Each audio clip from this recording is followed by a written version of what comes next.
अस्सलाम वालेकुम एवरीवन। आज का हमारा वीलॉग ईरान और इजराइल की हालिया कशीदगी के ऊपर है।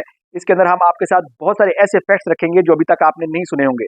जिस तरह हमने इस स्टोरी को शुरू से कवर किया है, जब से हमास ने इजराइल के ऊपर अटैक किया था, हमने आपको बताया था कि ये हमास की बहुत बड़ी गलती है।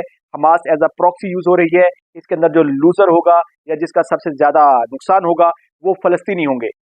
और ऐसा ही हुआ। हमने देखा कि पिछले 6 महीनों के अंदर तकरीबन 35,000 फलस्तीनियों को शहीद कर दिया गया। उनके पूरे के पूरे शहर खंडर में तब्दील कर दिए गए। हमास को कोई फर्क नहीं पड़ा। लूजर कौन है? फलस्तीनी। हर 5 साल के बाद हमास यही करता है, उनका नुकसान करता है।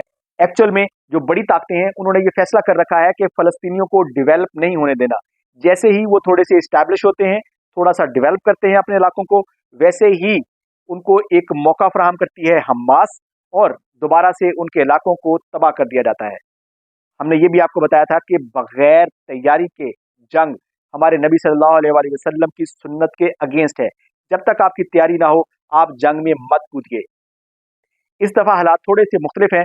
ईरान को जबरदस्ती खींचकर इस जंग में उतार लिया गया है।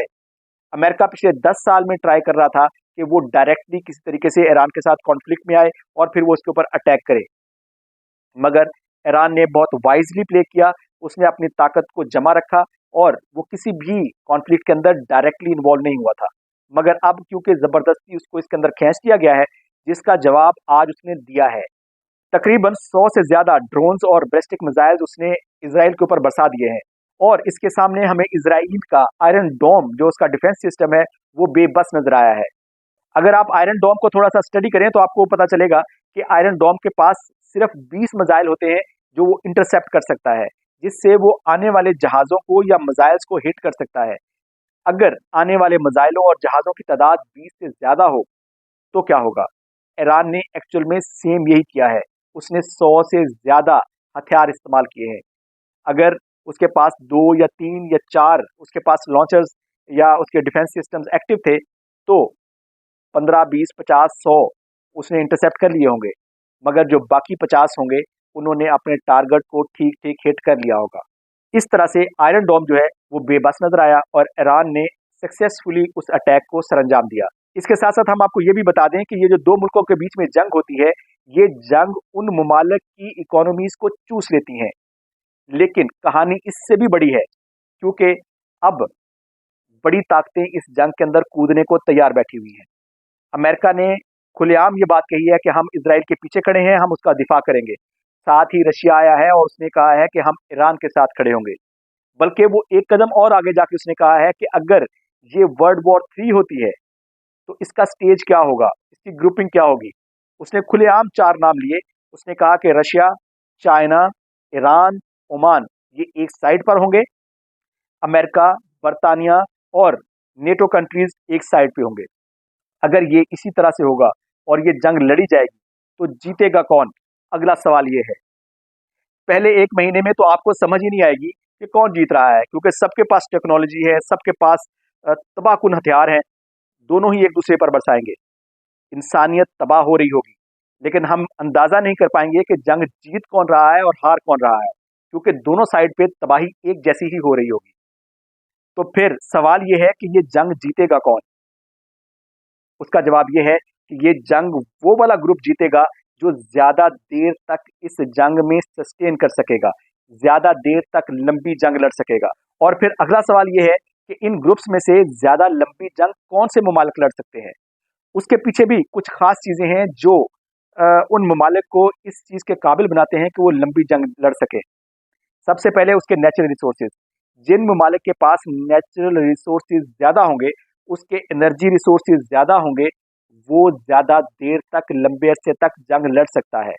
अब आ जाइए इन ममालिक के ऊपर हम नजर डालते हैं कि किन के पास नेचुरल रिसोर्सेज ज्यादा हैं और कौन ज्यादा लंबे अरसे तक जंग लड़ सकता है। अगर हम बात करते हैं अमेरिका की, तो अमेरिका के पास एनर्जी रिसोर्सेज अपने भी हैं और उसने जमा भी कर रखे हैं। मींस कि वो लंबे अरसे तक जंग लड़ सकता है। उसके साथ जो दूसरे ग्रुप के अंदर उसके बरतानिया है, वो उस कदर नेचुरल रिसोर्सेज से मालामाल नहीं है। इसी तरह जो उसके बाकी नेटो इत्तेहादी हैं, उनके पास भी कोई ज्यादा नेचुरल रिसोर्सेज नहीं है। मतलब वो ज्यादा लंबी जंग नहीं लड़ पाएंगे। दूसरे ग्रुप में आ जाइए।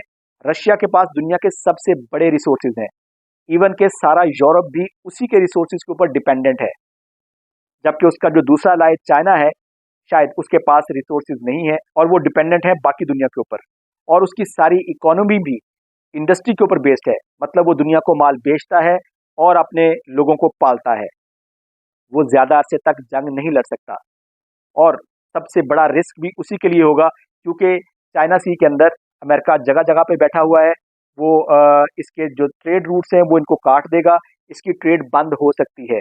मगर हम दूसरी तरफ देखें तो उसने जो अपना स्ट्रेटेजिक रूट है ट्रेड के लिए वो भी डेवलप कर रखा है। वो हमारा जो सी पैक है या वन बेल्ट वन रोड है, उसके थ्रू वो अपनी ट्रेड को जारी रख सकेगा। इसी तरह इस ग्रुप का जो तीसरा लाय है वो ईरान है।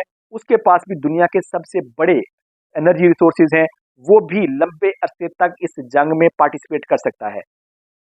ओमान के पास भी अपने रिसोर्सेज हैं।